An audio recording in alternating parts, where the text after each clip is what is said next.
Romain, on va avec vous faire un point sur les statistiques très attendues du moment. Beaucoup de choses, notamment en matière d'indice PMI. Il y a beaucoup de publications macroéconomiques cette semaine et des publications importantes. Dès ce matin, on prendra connaissance du PMI manufacturier pour novembre en Allemagne, en France et pour l'Europe globalement.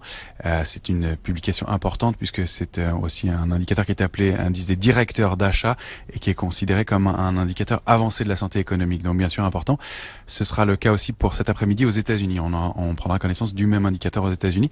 Et puis mercredi, ce sera la publication dans le secteur non manufacturier aux États-Unis. Donc publication importante. Et puis à partir du milieu de semaine et toujours du côté des États-Unis, on prendra connaissance des chiffres de l'emploi mensuels aux États-Unis, toujours très important et très attendu. Donc mercredi, ce sera les chiffres de l'emploi ADP dans le secteur privé. Et puis vendredi, le point d'orgue avec les chiffres dans l'emploi et les chiffres de l'emploi non agricole et donc aussi appelé NFP, Non-Farm Payrolls.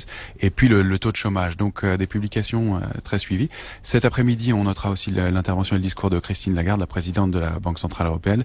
On n'attend pas énormément d'éléments nouveaux, mais on va quand même suivre les premiers discours de Christine Lagarde qui succède à Mario Draghi.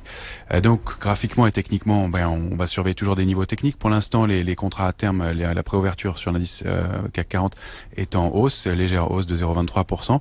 On surveille des niveaux majeurs. Vous vous souvenez qu'on évolue depuis quelques temps maintenant, depuis 3 semaines, dans un trading range, une zone de consolidation latérale, avec en haut une borne importante qu'on n'arrive pas à franchir, un plafond de verre, 5940 points, en bas 5800 points. On accumule plutôt proche de cette borne haute, donc c'est plutôt un signe de force dans l'immédiat qui nous permettrait, si on arrive à franchir ce 5940 points, d'aller chercher 6000 points, le seuil psychologique, et pourquoi pas un peu au-delà, un niveau aux alentours de 6080 points. Le niveau d'alerte de moyen terme, il serait bien plus bas, il serait situé aux alentours de 5700 points. Merci beaucoup Romain, on vous retrouve dans une demi-heure. On va retrouver Jean-Marc Daniel et son contre-pied 1 million